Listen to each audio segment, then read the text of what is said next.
கலை astro channel நேயர்கள் அனைவருக்கும் வணக்கம். நம்ம இன்னைக்கு என்ன பார்க்க போறோம்னு பார்த்தீங்கன்னா, இந்த 2025ஆம் ஆண்டுல மார்ச் மாதத்திற்கான ராசி பலன்கள் அனைத்து ராசிக்கும் பார்க்க போறோம். அதுல இன்னைக்கு பார்க்க போற ராசி எதுன்னு பார்த்தீங்கன்னா, கடக ராசி. அதுக்கு முன்னால நம்ம சேனலை சப்ஸ்கிரைப் பண்ணாதவங்க மறக்காம சப்ஸ்கிரைப் பண்ணிக்கோங்க. அப்படியே பக்கத்துல உள்ள பெல் பட்டனை கிளிக் பண்ணிக்கோங்க. அப்பதான் நான் போடுற வீடியோ உங்களுக்கு நோட்டிபிகேஷன்ல வரும். வாங்க வீடியோக்குள்ள போலாம். கடக ராசி நேயர்களே, உங்களுடைய ராசிக்கு 6ஆம் இடத்து அதிபதியான குரு பார்த்தீங்கன்னா ராசிக்கு 11ஆம் இடத்துல இருக்கிறார். இதனால வேலை பார்க்கும் இடங்கள்ல உங்களுக்கு அதீத லாபங்கள் வருவதற்கான வாய்ப்பு இருக்கிறது. உங்களுக்கு சம்பள உயர்வு அல்லது போனஸ் கிடைப்பதன் மூலம் உங்களுக்கு எதிர்பாராத லாபங்கள் கிடைக்கலாம். உங்களுடைய ராசிக்கு 4ஆம் இடத்து அதிபதியான சுக்கிரன் பார்த்தீங்கன்னா 9ஆம் இடத்துல வந்து உச்சமாகி இருக்கிறார். அதே நேரம் வக்ரமாகி இருக்கிறதுனால உயர்கல்வி படிக்கிற மாணவ மாணவிகள் பார்த்தீங்கன்னா படிப்புல வந்து ரொம்ப கவனமா இருக்கணும். ஏன்னா படிப்புல கோட்டை விடக்கூடிய சூழல் என்பது ஏற்படக்கூடும்.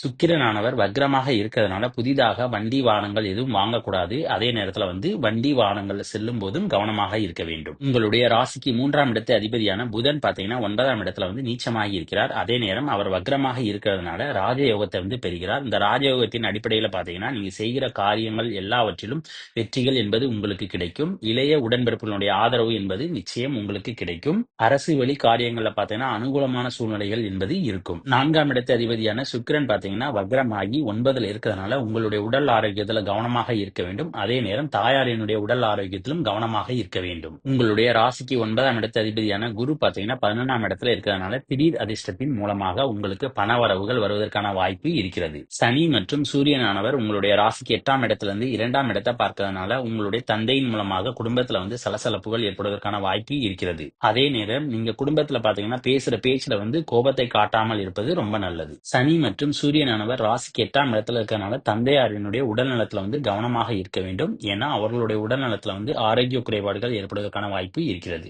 குருவானவர் உங்களுடைய ராசிக்கு 3ஆம் இடத்தை பார்க்கிறார். அதே நேரம் 3ஆம் இடத்து அதிபதியான புதன் பாத்தீங்கன்னா வக்ரமாயி நீச்சமாகி இருக்கிறார். இதனால ராஜயோகத்தின் அடிப்படையிலும் குருவினுடைய பார்வையினுடைய அடிப்படையிலும் பார்த்தீங்கன்னா உங்களுக்கு தங்கம் வாங்கக்கூடிய யோகம் என்பது இருக்கிறது. உங்களுடைய நண்பர்கள் உங்களுக்கு உதவி செய்ய முன் வருவார்கள். குருவினுடைய பார்வையானது உங்களுடைய ராசிக்கு 5ஆம் இடத்துல விழுவதனால புத்திர பாக்கியத்தை எதிர்பார்த்து காத்து கொண்டவர்களுக்கு புத்திர பாக்கிய யோகம் என்பது இருக்கிறது. பிள்ளைகளுடைய வளர்ப்புல பார்த்தீங்கன்னா நல்ல முன்னேற்றம் காணலாம். முன்னோர் வழி சொத்துக்கள் கிடைப்பதன் மூலம் உங்களுக்கு லாபங்கள் ஏற்பட வாய்ப்பு இருக்கிறது. இந்த சமயத்துல மாணவ மாணவிகள் பார்த்தீங்கன்னா பேச்சு போட்டுல பங்கேற்றினால் நிச்சயம் உங்களுக்கு பரிசுகள் கிடைப்பதற்கான வாய்ப்பு இருக்கிறது. அதே நேரம் 5ஆம் இடத்து அதிபதியான செவ்வாய் பார்த்தீங்கன்னா உங்களுடைய ராசிக்கு 12ஆம் இடத்துல இருக்கிறதுனால முன்னோர்களுடைய சொத்துக்கள்ல பார்த்தீங்கன்னா பராமரிப்பு பணிகள் செய்வதன் மூலமாகவும் உங்களுக்கு செலவுகள் ஏற்படும். காதலிக்கிற கடகராசினியர்களுக்கு எப்படி இருக்குன்னு பார்த்தீங்கன்னா உங்களுடைய ராசிக்கு 5ஆம் இடத்து அதிபதியான செவ்வாய் பார்த்தீங்கன்னா 12ஆம் இடத்துல மறைந்தாலும் குருவினுடைய பார்வை இருக்கிறதுனால பெரிதான அளவுக்கு பாதிப்பு என்பது இருக்காது. நல்ல சுமூகமான உறவு நிலை என்பது காதலர்களிடையே இருக்கும். உங்களுடைய காதலின் மூலமாக உங்களுக்கு செலவுகள் ஏற்படக்கூடிய வாய்ப்பு இந்த மாதத்தில் இருக்கிறது. கேதுவினுடைய பார்வையானது உங்களுடைய ராசியின் மேல விழுவதனால உங்களுடைய பெயர் புகழ் செல்வாக்குல பார்த்தீங்கன்னா களங்கம் ஏற்படுவதற்கான வாய்ப்பு இருக்கிறது. ஆகையால் நீங்க செய்கின்ற எல்லா செயல்களிலும் பேசுகின்ற பேச்சிலும் வந்து கவனமாக இருக்க வேண்டும். உங்களுடைய ராசிக்கு 7 மற்றும் 2ஆம் இடத்து அதிபதிகள் 8ஆம் இடத்துல இருந்து 2ஆம் இடத்தை பார்க்கறதுனால உங்களுடைய மனைவியின் மூலமாக குடும்பத்தில் சண்டை சச்சரவுகள் ஏற்படுவதற்கான வாய்ப்பு இருக்கிறது.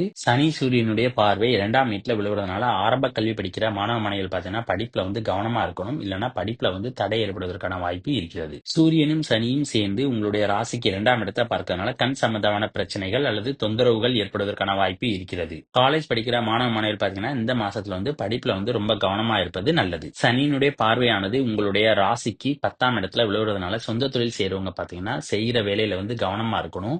ஏன்னா தொழில வந்து மந்தமான நிலைமை ஏற்படுவதற்கான வாய்ப்பு இருக்கிறது. இதன் மூலம் லாபங்கள் குறைவதற்கான வாய்ப்பும் இருக்கிறது. சனியினுடைய பார்வையானது உங்களுடைய ராசிக்கு 6ஆம் வீட்டுல விழுவதனால அவ்வப்போது சின்ன சின்ன கருத்து வேறுபாடுகள் என்பது உங்களுக்கு மேலதிகாரிகளுக்கும் வந்து போகும். உங்களுடைய ராசிக்கு 10ஆம் இடத்து அதிபதியான செவ்வாய் பார்த்தீங்கன்னா 12ஆம் இடத்துல இருக்கிறதுனால சொந்த தொழில் மூலமாக உங்களுக்கு விரயங்கள் ஏற்படுவதற்கான வாய்ப்பு நிறைய இருக்கிறது. அப்புறம் இந்த வீடியோ பிடிச்சிருந்தா லைக் பண்ணுங்க, ஷேர் பண்ணுங்க, கமெண்ட் பண்ணுங்க. மறக்காம பக்கத்துல உள்ள பெல் பட்டனை கிளிக் பண்ணிருங்க. தேங்க்யூ.